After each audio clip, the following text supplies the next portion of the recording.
Yes, sir, you can share. Meanwhile, I'll give a brief introduction to the participants about Yeah, it. let me share. Yes, yes, sure, sir. If it's visible, then we can start. Okay, let me.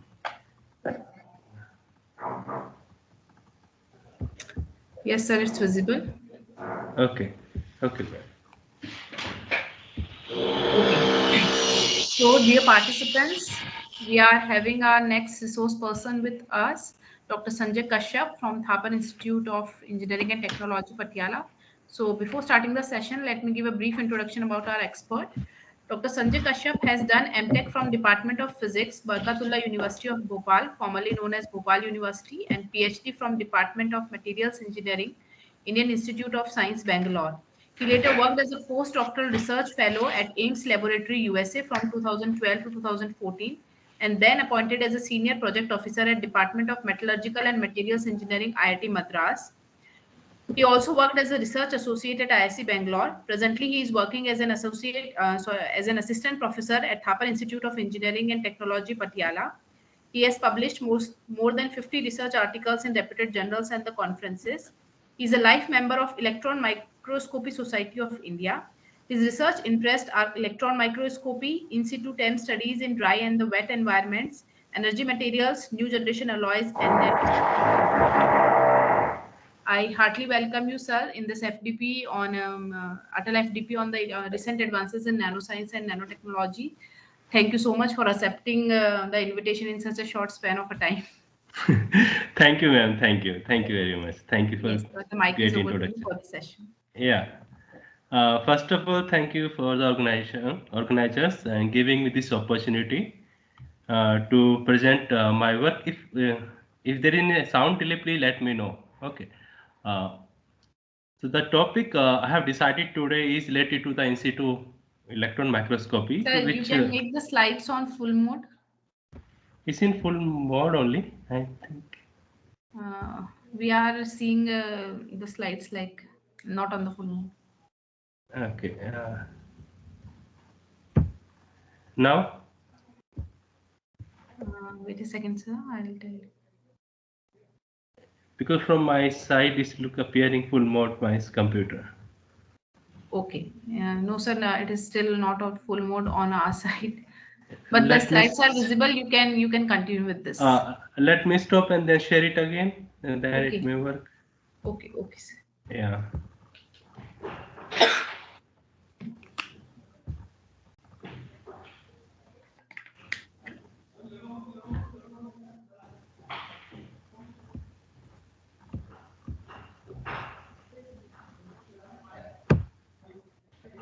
Now. Yes, sir. Now it is in the full mode. Okay. Thank you.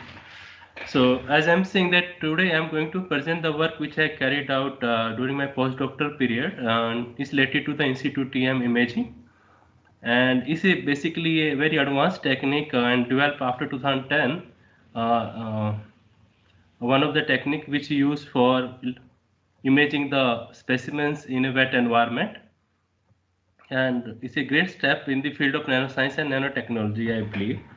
uh, so basically when we go check in nature we have two kind of skills, some are man-made and some are like few and natural things also available, like we have small ant which is in we can see in 5 mm2 we have silicon atoms which are in nano point 0.1 in angstrom level. Okay, same way there's some things are which are man-made which are from we can take from a head pin to in the last image if you say where they have placed basically iron atoms on a 40 iron atoms on a copper surface with the help of STM tip. So that much advancement already happened till today. Okay. Now question. So all these things when you say nanoscience and technology, there is a tools. There are many tools, but transmission electron microscopy is the main tool which confirms by visualization that your things are you are working in a nano regime. So the work which I am presenting here that is we have carried out in a my postdoctoral PD names laboratory that is based on uh, basically on protein temporary magnetic nanoparticles. When I'm saying nanoparticles, it's mostly magnetite nanoparticles. They have application. We have to think beyond the data storage, where the main application we look for that. Like we have a ferrofluids, they have basically are the colloidal solution of magnetite nanoparticles raised to 20 nanometer, and they have these application. You can say they can use them magnetic seals, friction reducing agent, and some fundamental studies. You can use densimeter separations, but people are looking for biomedical applications also. Okay, biomedical application that can be in vivo within the organism and outside the organism also. In like we have a you can use them. Potential application is hyperthermia, drug targeting, MRI, and contrast enhancing. And in vitro, like I have shown here, this one image where people are projecting. I don't know whether this came into real sense or not, but we can use the nanoparticle in curing the or cancer, basically killing the tumor cells. Basically, you can inject the magnetic nanoparticles, which are basically has to be super paramagnetic in nature, and you with the help magnetic field you can transport to the respective target tumor cell. And if you apply alternate magnetic field, it will this super paramagnetic nature of this magnetic nanoparticle responsible for the increase in localized temperature up to 40 degrees Celsius, which enough for to kill the tumor cell. Basically, in hypothermia, magnetic hypothermia therapy, we this is the main application, potential application of this particle is targeted, and we can in vitro also they can use them in like magnetorelaxometry, magnetic cell manipulation, and the size is very 40 to 60 nanometer. And in nature also many living organisms basically use these nanoparticle, I can say nano compass, like a nano compass for a navigation. That can be a fish, small ants, insect. And in middle, if you see, I given an image which is a bacteria, and in that bacteria, this bacteria is the motivation for our work actually. This bacteria is called Nanotech bacteria and discovered in 1966 in Italy, and first report published come in by Professor Richard Blackmore in 1975 about this bacteria. And this bacteria basically biomineralize the magnetite or uh, basically Fe2O3 or Fe3O4 or Fe3S4 of magnetite nanoparticles. Okay, it's basically biomineralized in its body organism. Okay, called nanotech bacteria, and this bacteria basically use. It is a mystery how this bacteria basically biomineralize these magnetic magnetite nanoparticles. Is still a mystery how it does. Basically, people are working on this field. So there's a Professor Barakraki. He is a one of expert in this field, and he basically came to know that he discovered like he used one of the protein, that is MF6 protein, to uh, biomineralize these magnetite nanoparticles, this bacteria. So what he did, he took this MMF6 protein and uh, in vitro basically in laboratory he is try to biomimic the root and try to synthesize the magnetic nanoparticles. Okay, he did first thing this work, but still there is a problem. There is a issue because he did this experiment inside a lab, so we don't know how the proteins looks like, and where these ions magnetite nanoparticles are attaching, how they're nucleating, how they're growing. So there is no information. So now we have now tools which we can do real time inside the microscope nucleation and growth studies of these nanoparticles. So in generally we know many routes are there. It's a very popular field where by using those routes we can synthesize the magnetic nanoparticles. Like we have a mechanical chemical route where you can use mechanical alloy technique where we gather some macron size. There's chemical routes are there where we use wet chemistry. So we can use microemulsion synthesis, decomposition, volatile organometallic, aerosol, vapor, pyrolysis method. Many methods are there. So in this range we can basically, like first three we can get nanoparticle 2 to 20 nanoparticle 2 to 20 nanometer range, and below aerosol or vapor pyrolysis method you can get the particle size 100 to 200 nanometer.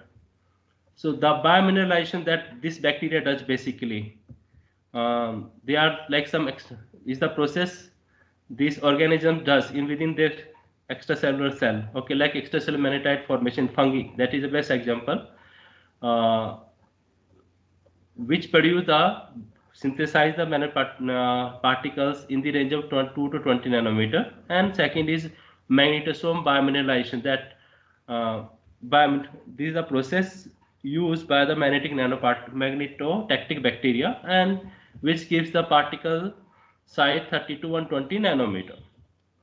And third, this is a very advanced technique, is a biomimetic synthesis. Biomimetic means whether we can biomimic, okay, the natural process like this bacteria is doing for biomylation process, whether we can biomimic that route and synthesize those nanoparticles inside the lab where we have a much better control. Okay, so this is called biomimetic technique, but there are some problems are there with these techniques also. Okay, so we call them template growth, such techniques. So we have used this technique biomimetic route, template growth, where we use MMF6 protein to synthesize the magnetic nanoparticles inside the microscope. So here you have particle size is tunable. You can tune basically what size range you want. So this is the basically this introduction of motivation for our work, but there are still challenges are there here. First is challenge is the is liquid cell TM holder itself, the holder we are using. Okay, and then even the when you're doing macroscopy of living organisms like manotactic bacteria, you're dealing with dynamic situations inside the microscope, real-time situations. You don't have control over it many times. Same thing happened with real if you're doing nanoparticle template growth also. So let's go one by one. Let's first talk about this liquid cell TM holder. It's a specially designed holder for investigation of the wet specimens. I can say here you can check your collider nanoparticles. You can do biological samples which are difficult. Either you have to use cryo EM, okay, or you have negative staining, where we use many times many informations, but uh, and this holder is specially designed for wet specimen. Okay, and you can do real time reactions inside the microscope. So this is the schematic diagram of this TM holder, where we have on tip side we have a reaction chamber, and through tubing we can deliver the liquid inside that chamber, and there is a back channel also to liquid can come out. Okay, before this designing of this holder, in, it is difficult to load the liquid or wet specimen. Nobody will allow you to basically load the liquid specimen inside the microscope. Okay, but now it's possible. Now this is the how the tip of the holder looks like, where basically you can see the I have given that where the electron beam pass through that one, and this is a it's in that tip, basically in that you have encapsulated. So this is encapsulated, we have two chips are there. Okay, and this you can so clearly see there is a window here. This is the window, and top window or to bottom window. This is basically chip is made of silicon, and this window is made of silicon nitride, which is transparent to electron. This is transparent basically. In that chip inside we have a channels, and where we can place our sample. This is the top view of the flow cell. We call it liquid flow cell basically. This is how it looks. Here the yellow color, the window you can see, this is a basically actual sample, a liquid sample trapped within this chip. Okay, this is the actual sample. Now, and chamber, this you cannot place liquid in a large quantity because it has to be electron transparent.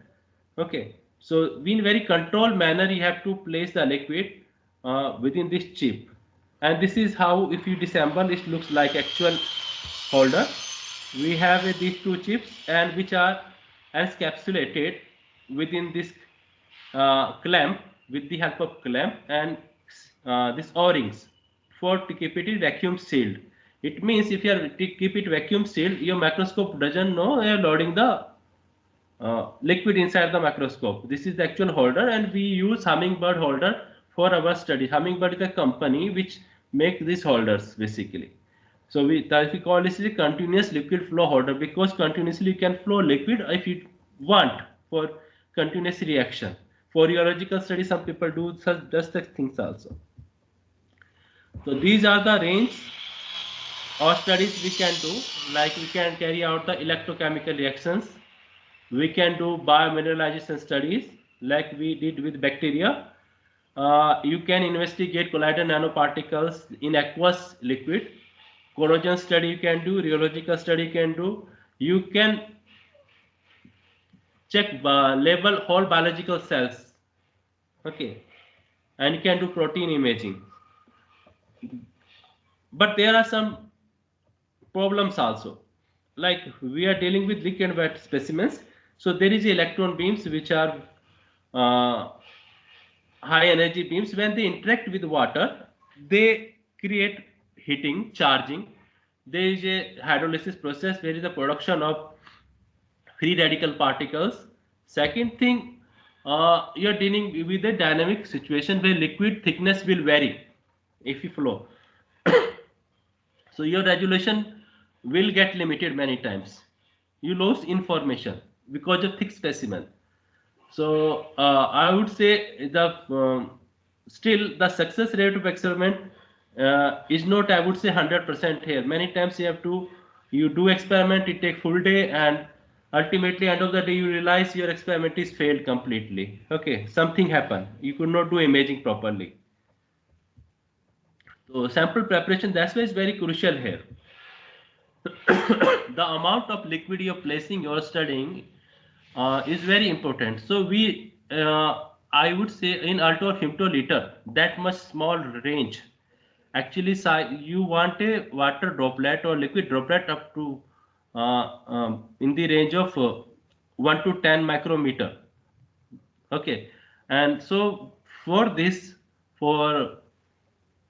we have used a molecular printer which has this surface patterning tool. In reservoir we place the liquid or sample. Biological sample directly you can place, but some liquid sample we put in reservoir, and through macro channel and cantilever we press it on the spacer chip. This window you can see here, the dots. This is basically dots, blue dots you are seeing in the chip, called blank or spacer chip. There are two chips are used. In blank chip, is blank and spacer chips, we have a channel for liquid flow, and in this spacer chip, these are our specimen. Okay, this is our liquid specimen we place on the uh, chip. This is the how small drop size are this one. You can see clearly.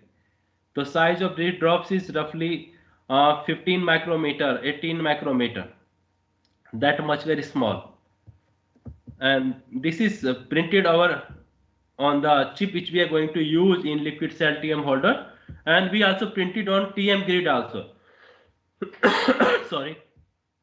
So on TM grid, and these grids you can see they have printed on grids, are carbon coated grids basically. So to verification we use the hydrated grid also and hydrated chip, I would say this one. So this is just a small video. This is how we cantilever printing on this one chip, this window which we are going to put inside the microscope. So this is how it cantilever printing. This is the basically we are placing the liquid sample on the chip. I can say we are placing the solution where bacteria is basically we have grown basically that liquid directly on the chip, or protein which we are going to use as a templating material directly on the chip. So before that we need to fractionalize the chip also for sorry.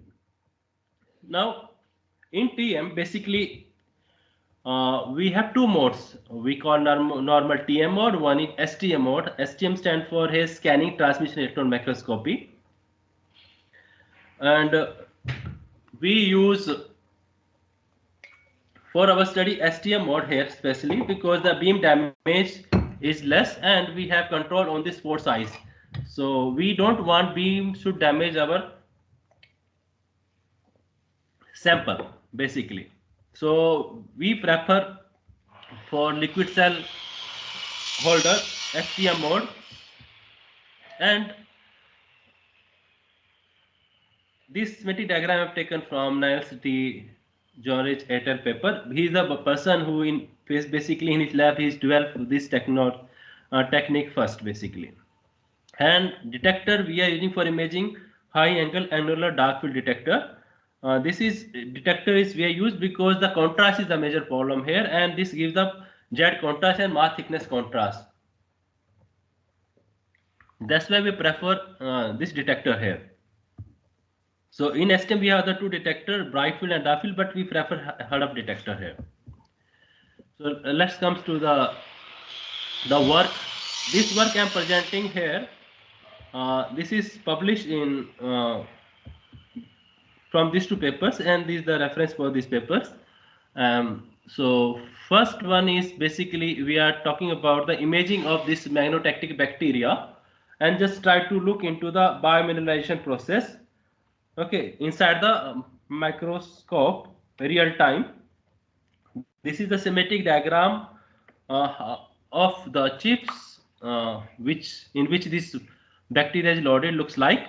So this is a silicon nitride window, and that this bacteria you can see an fluid layer here. This is a schematic diagram of chips with sample in STM mode, and the bacteria we use is M. magneticum or Magnetico spirilla magneticum, and basically this is AMB1 is short, that name is given. This one is grown in laboratory, and this is I won't say this is my work simply because I was involved as a microscopist. They are microbiologists and materials chemists also involved in this project. Okay, so this bacteria is cultured by somebody else for us. Okay, and I was involved as a microscopist to carry out the reaction inside the microscope. The major work is done by me only because I am the only one whole and soul using this bacteria for biomilation process inside the microscope.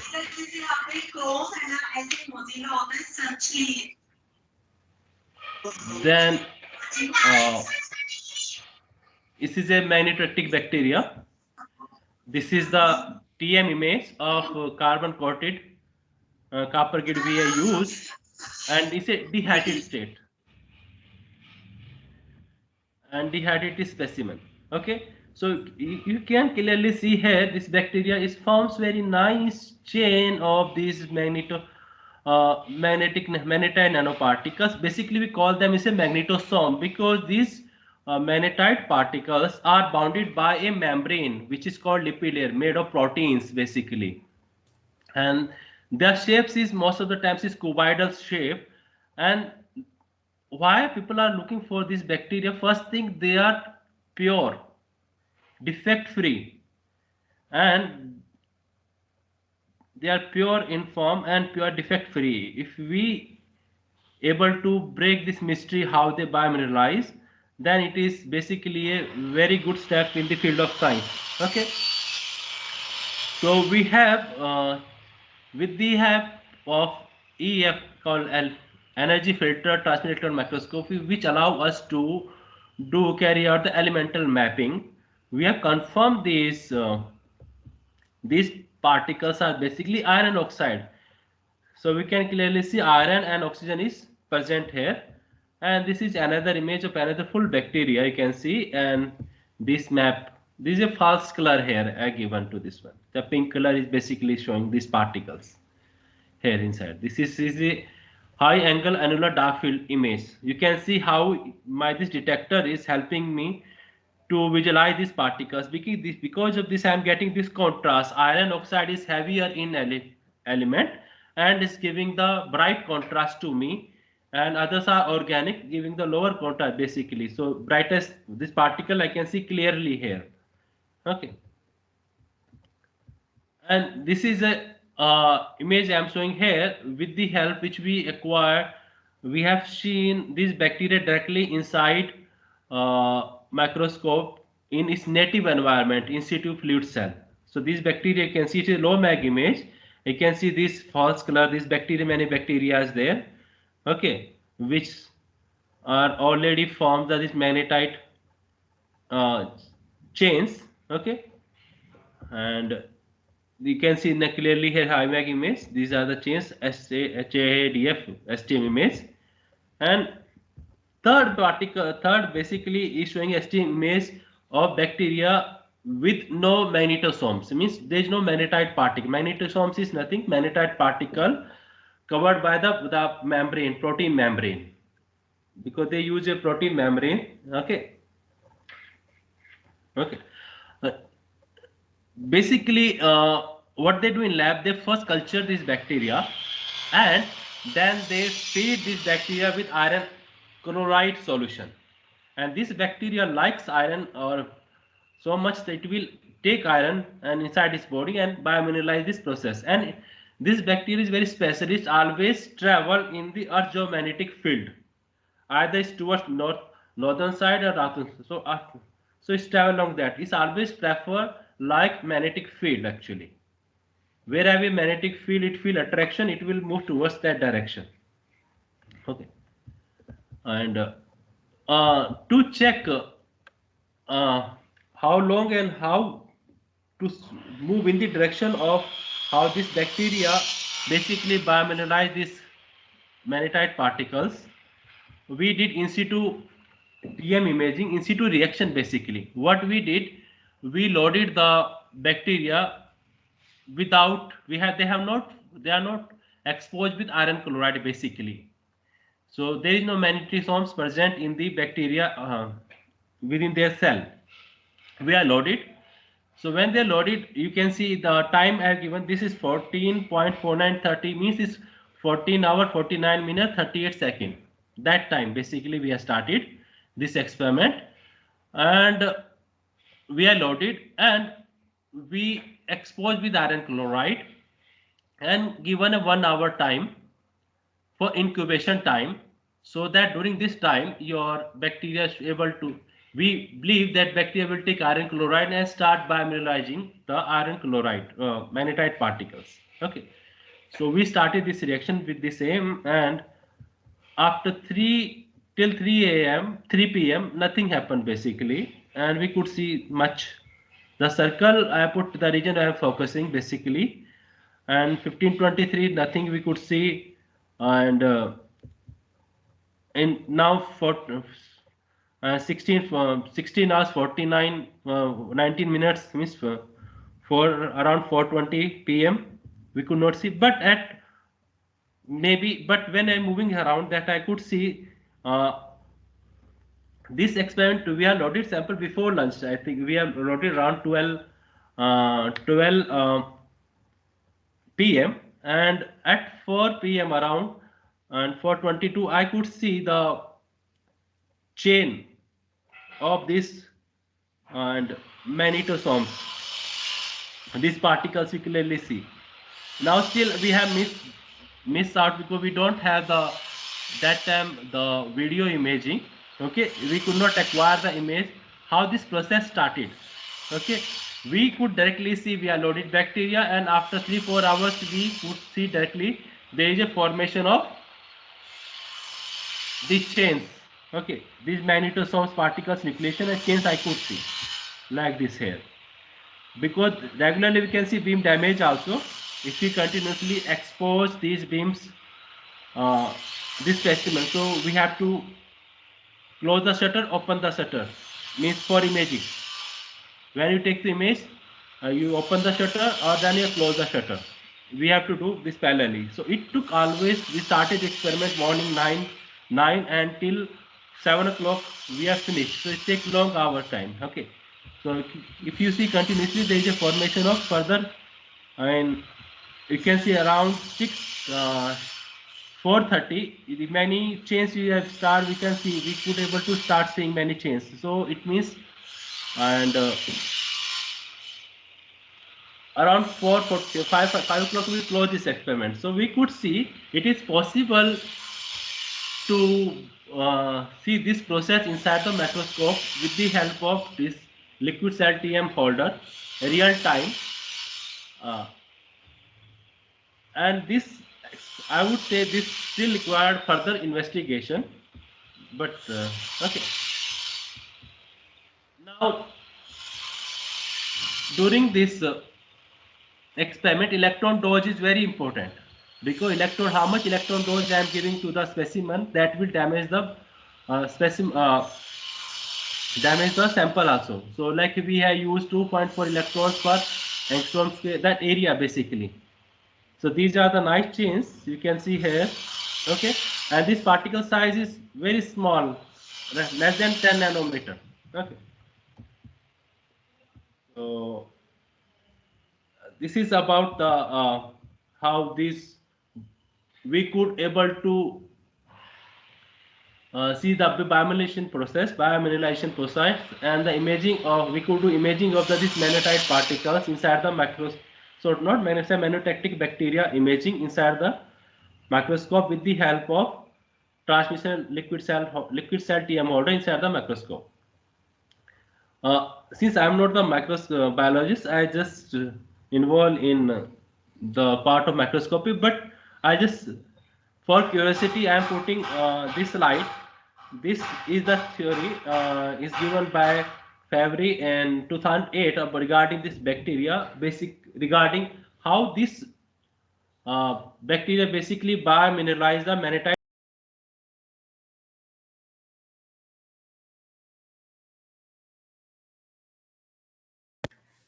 So you are muted.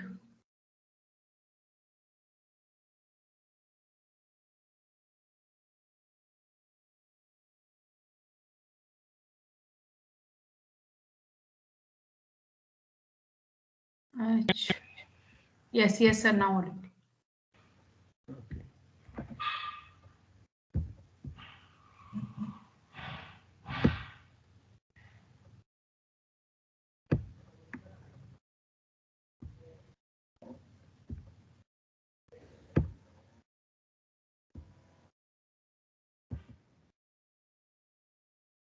Is visible now? My Yes. slide.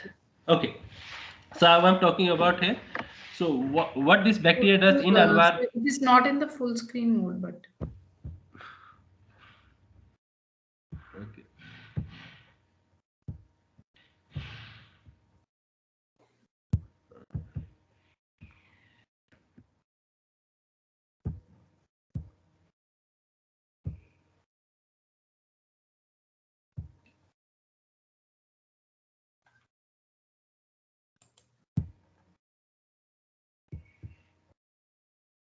Now it's in full screen mode.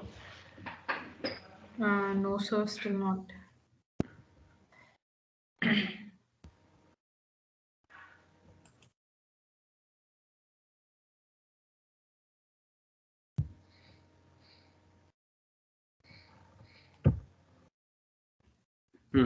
It may be now.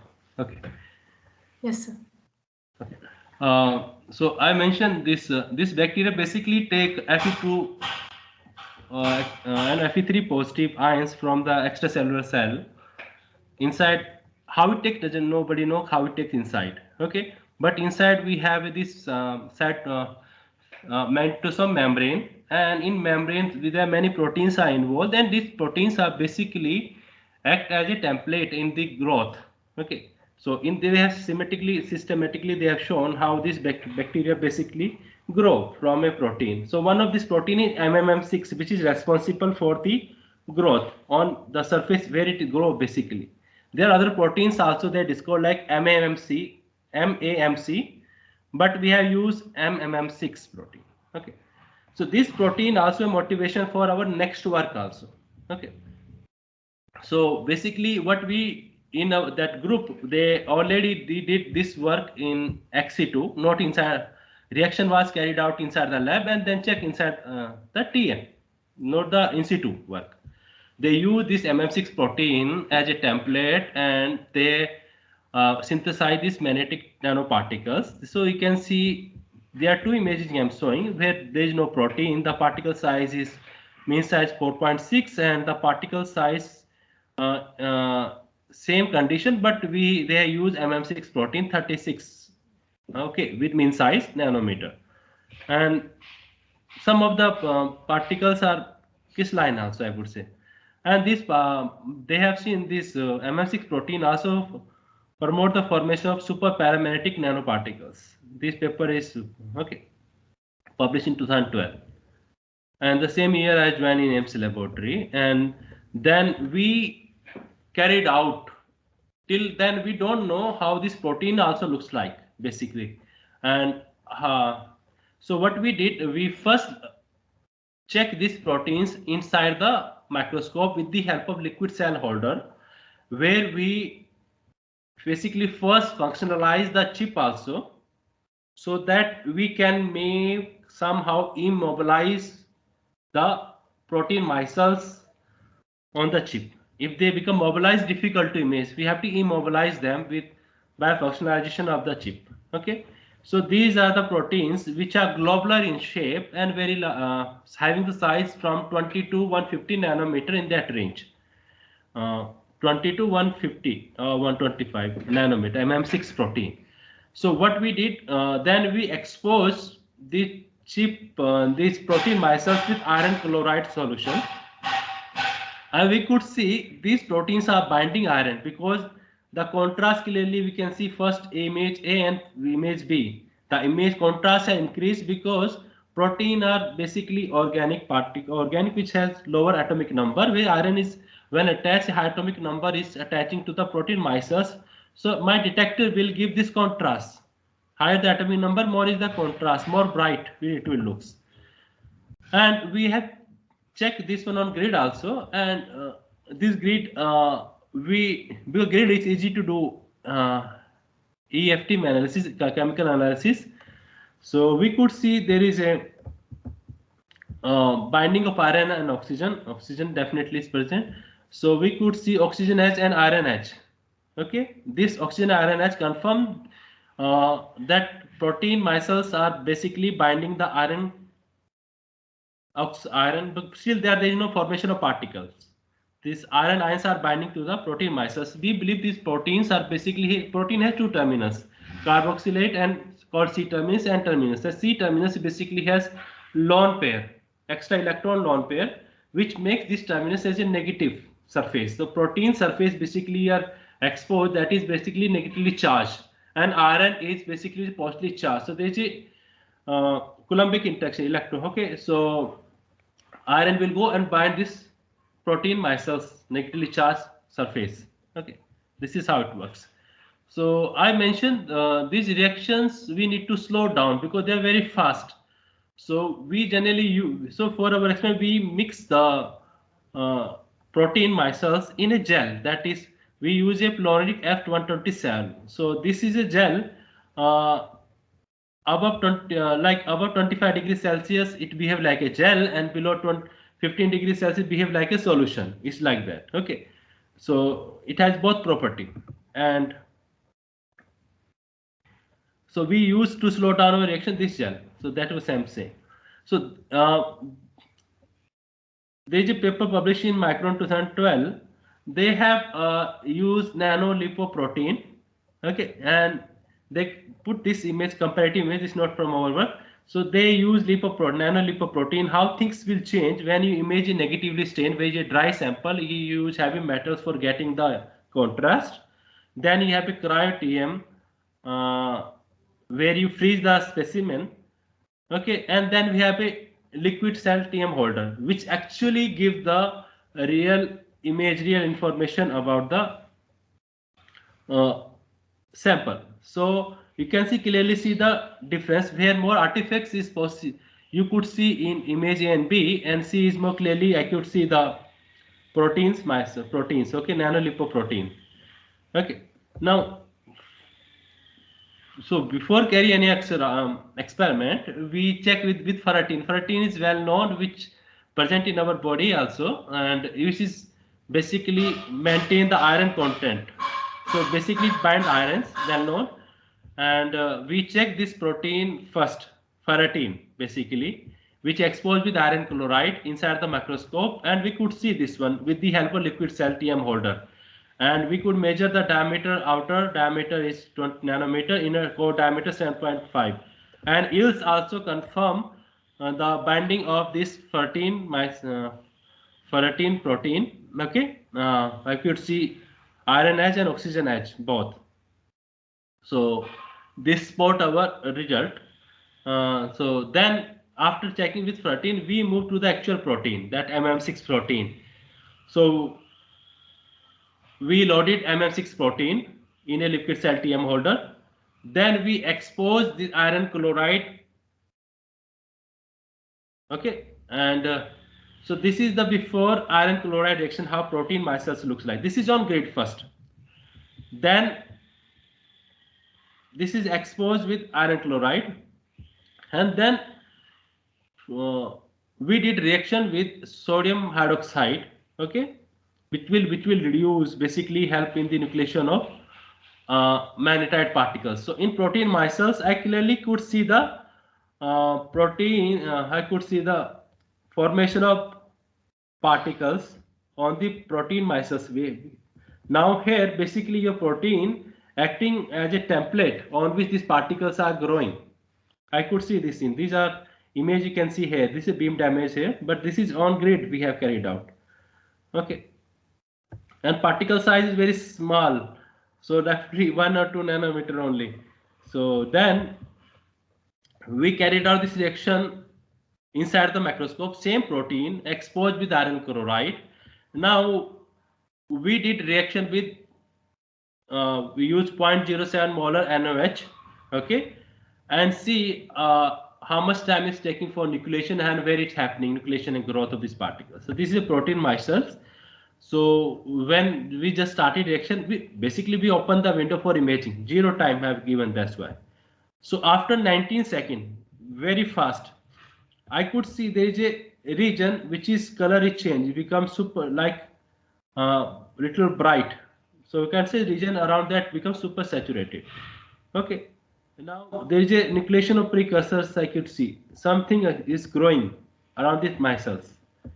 And after this, we could see after 1 minute, 1 second, these particles, very fine particles, are basically grown around that protein micelles on surface also, because the contrast of protein is too much, bright is too much. I could not see on top. These particles are on top also. Beam also push away the liquid uh, around that micelles. But I could see there is a nucleation of particles on protein micelles. So this is at a time we check another region, another protein. Here things happen other way around, where particles are grown somewhere else and then come around and sit on the protein micelles. Basically, is attracted the particles also. So these are the two images I have shown here, two kind of protein micelles, where we can see real-time nucleation growth of the protein samples, real-time nucleation growth of nanoparticles on protein micelles.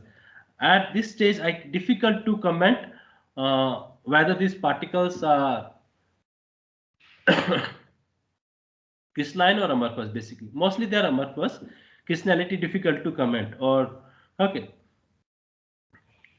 So for immobilization of the protein, we use this APTS chemical. Okay. So this the work related to protein template. Where we use protein as a template for the nucleation of the magnetite particles. This is I am summarizing here. Basically, we have a protein micelles which are negatively charged, which we have exposed with iron chloride, and in this process, hydrolysis process, iron will go and deposit on the protein surface. Basically, it will go and bind the protein micelles, and there is a surface supersaturation or precursor formation will occur. And when we with time, with after NaOH reaction, with NaOH we change the pH value basically of the solution, and we clearly see the nucleation of the iron oxide nanoparticles on the protein myself. The second work I am presenting is with the same holder. We have tried to visualize the colloidal alumina particles. Basically, there is this work again is a collaborative work. I was a postdoctoral student, and this is the work of a PhD student, and they from other group, and they were working on this colloidal alumina particles, and they're looking for the rheological studies. And there is a the purpose of this work is basically some people believes there is a hypothesis that when oxide particles like silica or alumina you disperse in a water, okay, you put a water, so they believe two things are possible. Water either may free water is present in solution, or water may bound to the particle surface. What her study with the help of FM shown that the water is basically bounding to the these alumina or silica particles, which changing the viscosity of the solution, okay, and which affecting the rheological studies. So they want to see real time, directly they want to visualize whether this alumina silica particle is bounded the surface or not. So the water bound to the nanoparticle, we call them, this is a hydration layer, okay, hydrated layer. So we want to, with the help, now before that there no technique is available. When this holder, we came to that, they came to know that we have a lipid and TM holder. Now we can visualize directly this hydration layer inside the microscope. If it is up, they are there. So in literacy, some models and methods, indirect methods are given that basically these oxide particles bound water, okay, but nobody knows where it is bound, how it bounds, how thick, no idea, no reports. So there is no direct information regarding direct visualization of these colloidal solutions. So we did this work, we studied this. The first region is understand the interaction between oxide particles and water and their viscous behavior, rheological study. And for this study, we prefer water because water is cheaper, low cost, safety reasons compared to other organic solvent. We don't know how other organic solvent behave under electron beam. No idea. So okay, so we go with safe side with water solution, water colloidal only. And for this we use alumina particles, and these alumina particle suspensions are prepared in deionized water. And we carried out the transmission electron microscopy. First one is conventional TM microscopy, just to check this dry particle how they looks like. With dry EM also we have checked, and with fluid cell we have checked. EELS is used to check localized composition of this specimen. So this is the TM image of alumina nanoparticles, or nanospheres we are written, because they're spherical in shape and size is varying. For mean size 50 nanometer, okay, and this is a received alumina particles, okay, but in this particle some thin deposit we can see interface, they're connecting each others, okay, something is there, okay, so neighboring particles are connected. This has received alumina. Then what we did, we make a suspension in deionized water and kept in oven at 125 degrees Celsius and dehydrated. Okay, and when dehydrated, dried it, we could see some layer, some formation of layer around that particle. Okay, it means some bound layer water is already present, which is basically dried up, and this layers is forming here. Okay, this is amorphous in nature, with particles are crystalline because the contrast you can see here, dark and bright contrast. They are most of the particles are crystalline, and the layer is formed around that particle, spherical particles, is basically amorphous. Okay, and the layer thickness is roughly 4 nanometer. Okay, this gives the support to the theory Like there are some waters which are basically bonding to the this oxide particles. This is giving this. These are fundamental studies. So what they did? Okay, the particles I mentioned, they are surface deposit are the first LGC particles.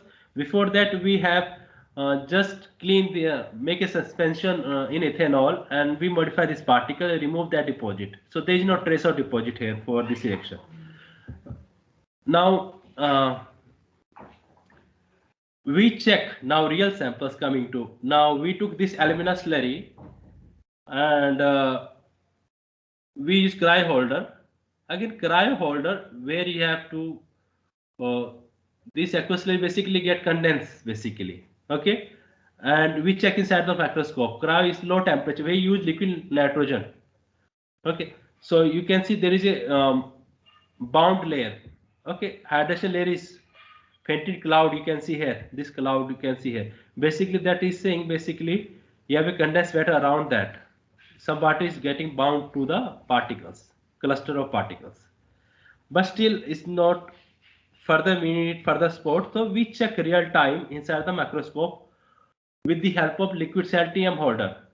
We loaded this alumina suspension which prepared in deionized water inside the liquid cell TM holder, and we could see the clearly the cluster of particles bounded with waters. Okay, these waters. Okay, okay, and this basically this support the claim that alumina this oxide particle basically have there is a formation of hydration layer because there is an interaction between the particle and the water molecules, and these hydrated aggregates we can see clearly here surrounded by liquid represented by the new nanoparticle in slurries. So these are the clusters of particle bound water directly we can visualize in the TM, and the yields we could see only oxygen edge, and they were peak fitted with reference samples as, and one is as received alumina to represent hydrated alumina. Okay, this is what our real sample, and third one is 1 to 3 is our sample only as received dried sample. Okay, hydrated alumina which is basically water's suspension prepared is in water solution, deionized water solution, then ethanol 1 and reference 3. So which also support yields also support that there is a uh, boundation of, or can say water is bounding to this particles, basically alumina particles. So I can say this is a new approach where giving us freedom to visualize the oxide particles in aqueous medium. Hydration layer formation around alumina aggregates was detected in vertified sample by cryo HADF STM imaging. That is the imaging. And same thing we check in STM holder platform, which allow us to directly visualize. Okay, vertified sample means we have solidified, basically they are in condensed state. Here is directly visualizing native environment. We could see the presence of hydrated layer in the aqueous alumina suspension in the liquid. Okay, and in aqueous solution, alumina nanoparticle aggregate to form the hydrated cluster. आप cluster देख सकते हो of significant large size with high aspect ratio. The last part of my talk uh, is related to in situ TM heating. So we can see the how the structural microstructure change during heating. If you heat the specimen inside the microscope. So this work I have carried out during my PhD, and I was working on silicides, metal silicides. So metal silicides I worked on bulk and thin film. So thin film part I am explaining here. So we use laser ablation technique to synthesize metal silicides, where I use niobium silicon system. And silicide basically are the compound which silicon forms with other metals. Like mostly we prefer transition metals here. Okay, so we and phase which is very commonly used MSI2, which has application in ohmic context, interconnects, microelectronic device application. Then other phase is M5Si3, which is a high melting point phase, which has much mechanical properties much better basically. So in my system, the NMM silicon, I choose the composition correspond to NB5Si3 compound and composition correspond to NBSI2 compound, and I prepared these two target for laser ablation, NB5Si3 composition target and NBSI2 target, because laser gives us the stoichiometric composition. When you deposit using laser ablation, there is no loss in stoichiometry. So I was expecting I'll get the same composition. So this is the schematic diagram. I use ND Yagi laser, NDYAG. Wavelength is use 1064 nanometer, pulse width is nanosecond, frequency 10 Hz, and laser power is 1.5 Hz. So for in situ heating experiment, we deposit this thin films of NaCl single crystal, and this NaCl single crystal we have dissolved in water, and the floated film we have collected on the carbon grade. Basically, not for this bigger we are doing heating, so I prefer nickel grade here. Carbon grade for normal room temperature imaging can use, but I use nickel grade here, or moly grade you can use. So I use nickel grade, which are carbon coated.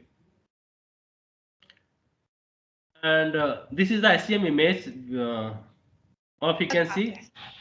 Okay, and this is a TM bright field low image of this sample. So when I will check inside the microscope as deposited thin films, so we could see the clearly these films are amorphous. This paper salty contrast we can see, and diffuse SAD image is a diffuse ring pattern which indicate and confirm that my edge deposited films are amorphous in nature. So we want to see up to this amorphous nature this film is stable up to what temperature, and what temperature we could see there is nucleation of the crystals, and when your film is getting crystallized. Okay, so we carried out the in situ heating inside the microscope. Okay, with a controlled manner where we increasing our temperature 10 degree per minute. Okay, that much rate. So first is composition. We use Nb 35.5 atom percent silicon, that is correspond to Nb5Si3 phase, and up to 400 degrees Celsius I could see there is no much change in the structure wise, microstructure wise. My matrix material is film is stable. This is amorphous. At 700 also I could see small nucleation. That also still I would say microstructure is dominated by the amorphous material only. But 800 degrees Celsius I could see clearly there is a change, and there is a crystalline grains I can see in my amorphous matrix, and the ring pattern I could see that also confirm the crystallinity in the present in the film matrix, thin film. And when you match with this ring pattern, that will matching with the NB5Si3. High resolution microscopy also confirm NB5Si3. The only thing I see in phase diagram, equilibrium phase diagram, NB5Si3 is tetragonal. Okay, but during this process I am getting hexagonal NB5Si3, which is a metastable phase. Okay, and same thing we repeated with the second alloy composition, that is Nb63.3 atom percent silicon, and here this crystallinity means you can start seeing crystalline crystals at 400 degrees Celsius itself. This become crystalline much before, and by 600 it is fully crystalline, and 800 I continued, and then index this is matching with Nb5Si3. And my high resolution microscopy also confirm NBSI2. This is also hexagonal system. The index I'm showing you at 3 million deci system only. We can convert into 4 million deci, 4 index system also. Only simple. There is a rule called HKIL. I is equal to minus H plus K. We can convert. Okay. So from this I can conclude that we have deposited these two kind of film, alloy composition films. we charge our first at room temperature because the cooling rate is very high during that deposition. But during heating experiment, we could see the formation of crystalline phases and their growth. Whereas in NV5Si3 case, we are getting non-equilibrium phase, that is hexagonal. In NB5Si2, NBSI2 case, we are getting equilibrium phase only, hexagonal. So that is all about today's talk. Thank you very much. I am ready for questions. Thank you so much, sir. So, dear participants, you can ask your query directly to the expert or you can write down in the chat box, please.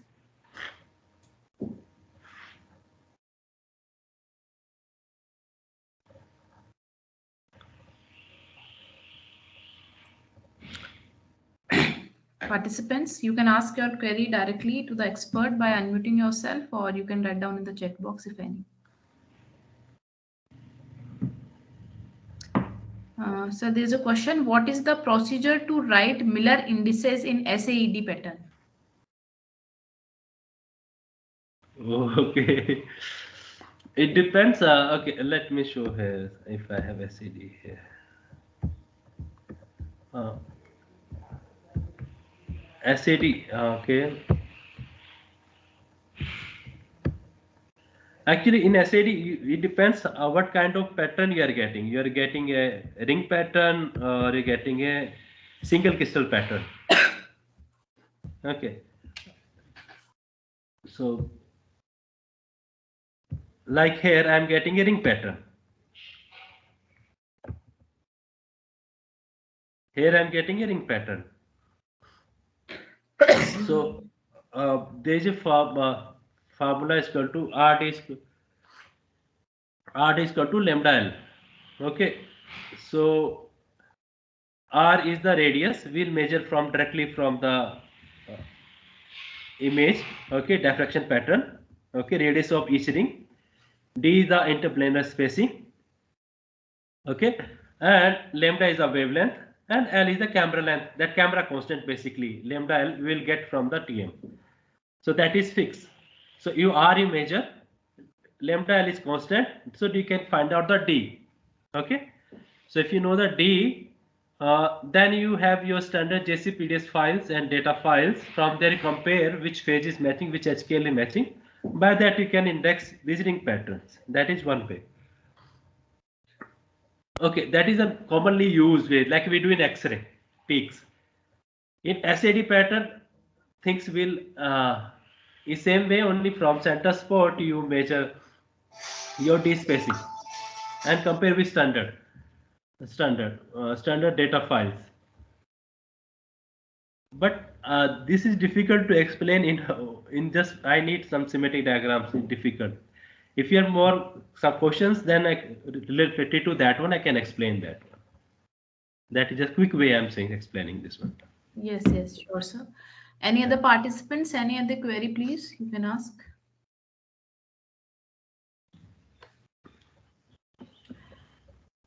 If we don't have scale in SAD pattern, then is it possible to find out? I don't know. Yeah, that's that's why I'm saying that formula is equal to RD is equal to lambda L. Okay, I can write that formula. I can use scale is not there. Yes. Scale is given, then you can find directly. Okay, from the digital micrograph software, you can find out directly D spacing. But if there is no scale, okay, so formula is RD is equal to lambda L. Lambda L, but you should know then camera length used by that microscope and wavelength. 200 kV पे कितनी wavelength, 300 kV पे कितनी wavelength है. Okay, that constant.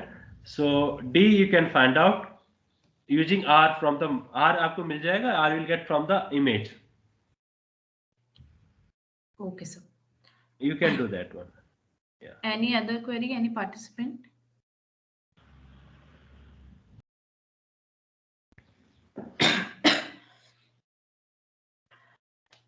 Okay, in case of no further query, thank you so much, sir, on the behalf of the organizing committee, our college, and myself personally for this session.